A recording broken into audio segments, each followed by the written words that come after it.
Gag. Je suis très admiratif quand un artiste de grand talent, je le reconnais tout à fait, qui est Monsieur Alexandre Astier, qui a présenté un show, un spectacle de grande qualité et qui s'intitule l'Exoconférence. Alors, là-dedans, il parle bien entendu d'extraterrestres, et, faut-il le dire, il est un peu ironique, sinon mordant, enfin, bon, c'est pour rire, bien entendu, mais enfin, quand même... Bon, voilà, par exemple, il met en scène des extraterrestres qui se déplacent le long de je ne sais combien d'années-lumière de distance, donc il développe une technologie, une scientificité absolument incroyable par rapport à nous, pauvres humains que nous sommes, et qui pourtant, au niveau pilotage, eh bien, ne sont pas beaucoup mieux que nous. Ils s'endorment apparemment au volant, ils loupent leur créneau, et même parfois, ils se viandent, pour reprendre leur expression, qui évidemment fait allusion au crash de Roswell en 1947. Alors bon, évidemment, c'est une vision humoristique de la chose, hein. On considérerait comme invraisemblable le fait d'être arrivé à un tel niveau d'évolution et de rater son atterrissage, par exemple, ou bien de faire une erreur de pilotage, quoi que ce soit. Ça m'a donné l'idée, non pas d'un sketch, ce serait prétentieux de ma part, mais vous aurez certainement remarqué d'ailleurs, j'aime bien faire rire aussi, c'est le propre des gens sérieux, de ne pas se prendre trop au sérieux. Et donc, j'ai repensé à cette affaire de Roswell. La première chose qui me vient à l'esprit, c'est qu'apparemment Alexandre Astier a dû oublier qu'il n'y a pas eu qu'un seul crash à Roswell. En principe, il y en aurait eu plusieurs, 3, 4 ou 5, peut-être, enfin, soit. Et donc, celui que l'on évoque généralement ne figure que parmi ceux-là. Soit, ce n'est donc plus vraiment un accident, on va dire, ce serait plutôt un carambolage. Bon, mais ça m'a donné l'idée, je disais pas vraiment d'un sketch, mais plutôt d'une version humoristique de l'affaire de Roswell.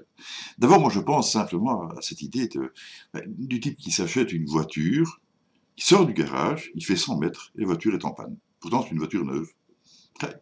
Notre technologie est loin de valoir celle des extraterrestres, bien entendu, mais ce genre de choses, ça arrive à tout le monde, malheureusement.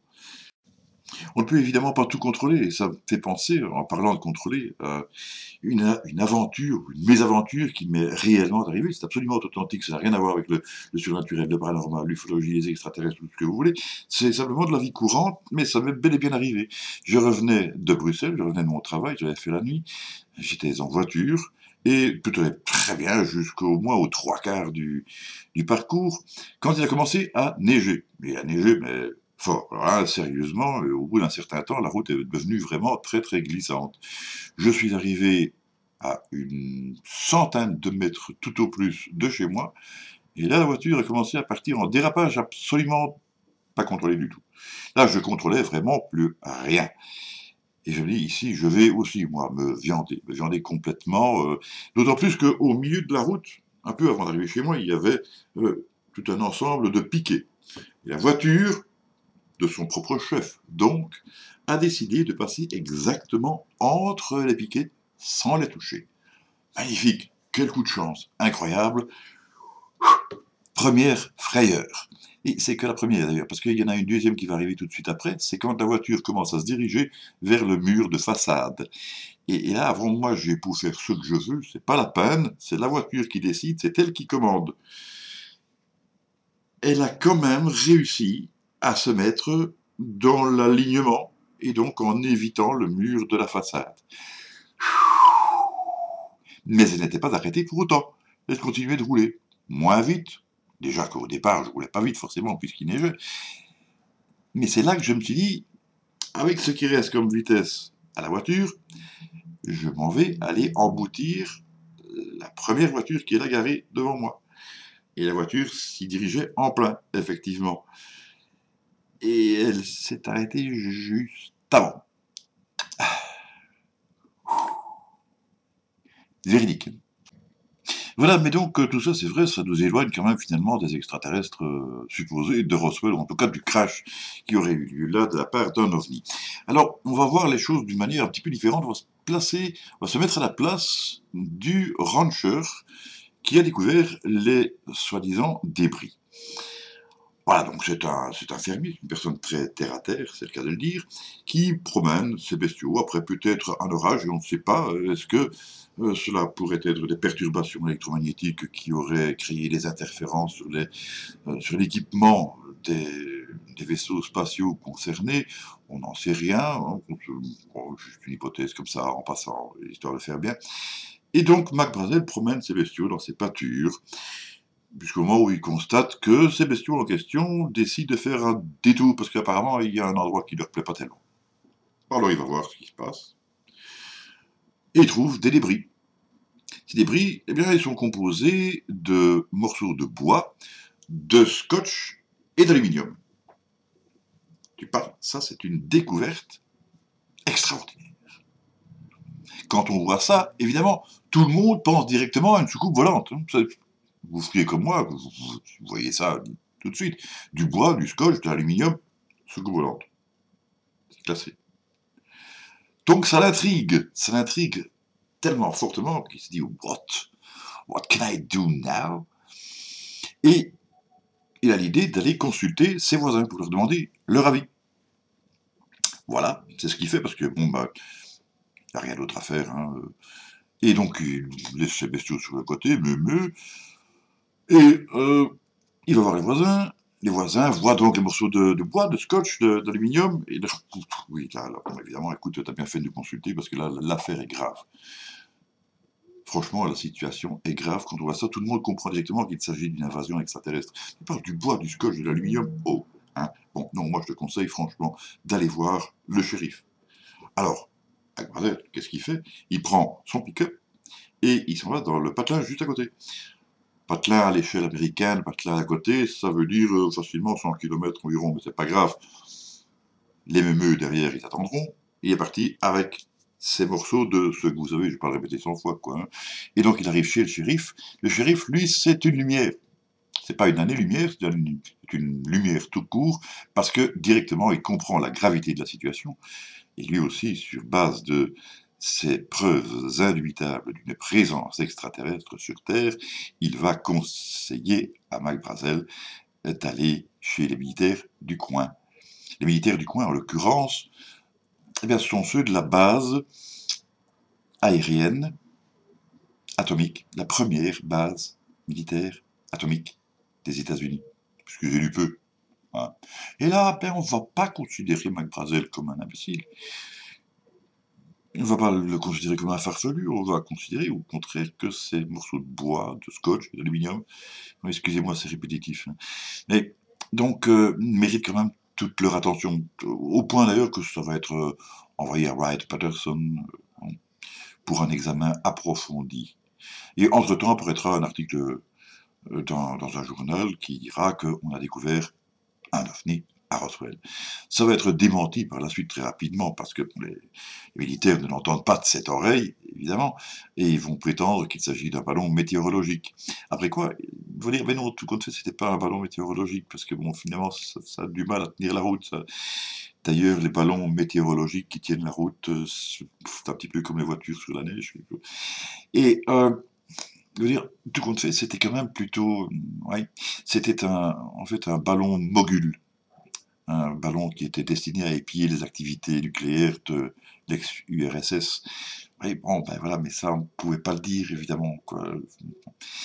Et pour revenir à Alexandre Astier, en fait, il voulait dire aussi que dans les années qui ont suivi, on a développé ce qu'on a appelé le projet Blue Book, qui était donc une opération visant à examiner l'ensemble de tous les témoignages de manifestations d'OVNI dont on pouvait disposer pour les étudier objectivement. Objectivement, à un point tel que finalement, après l'étude en question, eh bien, tout ça s'est résumé à une peau de chagrin. Tout était explicable par des phénomènes naturels, par des affabulations, par des confusions, par des erreurs, bref, et aussi, j'oubliais, bon, des personnes en état d'ébriété. C'est bien que finalement, ben, il n'y avait rien, absolument rien de mystérieux dans ces manifestations, dans ces témoignages. ce n'a pas été vraiment le point de vue de Alan Hynek, qui lui a démissionné de son poste parce que le projet Blue Book était franchement mal foutu. Tout avait été prévu à l'avance pour faire un terrible pléonasme, justement pour mettre tout ce phénomène ovni de côté. Et puis après ça, on vient traiter certains de complotistes, de raconter des histoires. C'est quand même triste. Et là, on va admirer la présence d'esprit des pilotes des ovnis, qui consiste à avoir le sang-froid, le calme, la maîtrise, le flegme britannique. Je ne sais pas pourquoi je dis ça d'ailleurs, mais enfin soit. Qui consiste donc à atterrir justement, précisément, dans un désert, où il y a, par définition, rien. Et comme par hasard, il va y avoir directement après toute une meute de curieux, de personnes, de journalistes, mais ça on s'y attendait, et surtout, bien sûr, des militaires. Une montagne de militaires qui, allez, en passant, parce qu'ils n'ont rien d'autre à faire non plus, vont exercer des tas de pressions sur les gens qui habitent dans le coin pour qu'ils tiennent tous le même langage, à savoir, il ne s'est rien passé, il n'y a pas eu d'ovni, il n'y a pas eu de crash. Donc, bien entendu, c'est bien clair. Et pour les journalistes, et même par exemple pour les policiers, même pour les pompiers, c'est de la part des militaires, stop, no trespassing. Interdiction de trépasser, sous peine de mort. Et c'est que c'est très stressant de se trespasser, on s'en passerait d'ailleurs.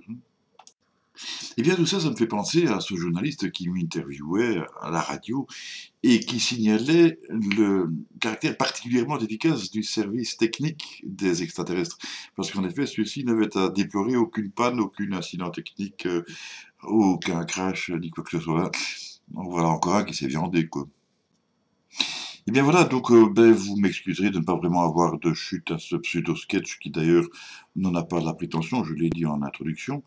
Mais comment auriez-vous voulu que je trouve une chute maintenant, puisque la chute a finalement déjà eu lieu en 1947. C'est par là que ça commence. Quand on commence par la chute, c'est mal barré pour un sketch, évidemment. Cela dit, avant de nous quitter, je voudrais quand même signaler deux, trois petites choses. C'est que dans son analyse, Alexandre Astier semble oublier quelques petits détails, et notamment les recherches de Roger Leir, qui est un chirurgien américain, décédé en 2014 d'ailleurs, et qui aurait mis en évidence donc la présence éventuelle d'un plan, probablement en provenance d'extraterrestres dans des phénomènes d'abduction, donc d'enlèvement. Euh, Ces implants, une fois analysés, n'auraient pas vraiment permis de démontrer l'existence de substances qui n'existeraient pas sur Terre. Ces substances existent, mais apparemment pas dans ces proportions. Donc c'est quand même un petit détail assez troublant, quoi, hein, bon. Et puis après, en toute humilité, hein, là, Alexandre Astier devrait peut-être aussi se renseigner sur le fait que les crashs d'OVNI, je le mets au pluriel à dessein, eh bien, c'est pas qu'à Roswell que ça se passe, il y en a eu dans plusieurs pays différents, dont la Russie. Et il serait intéressant, on pourrait d'ailleurs y revenir dans une autre vidéo, notamment à Dalnigorsk, en Sibérie, où là, les scientifiques ont récolté une substance qui apparemment est inconnue sur Terre. Elle se trouverait à l'heure actuelle à l'étude par les scientifiques, lesquels s'arracheraient les cheveux. On va pas les couper en quatre. Moi, je vais vous souhaiter plein de bonnes choses. Vous dire bye bye à la prochaine. Salut.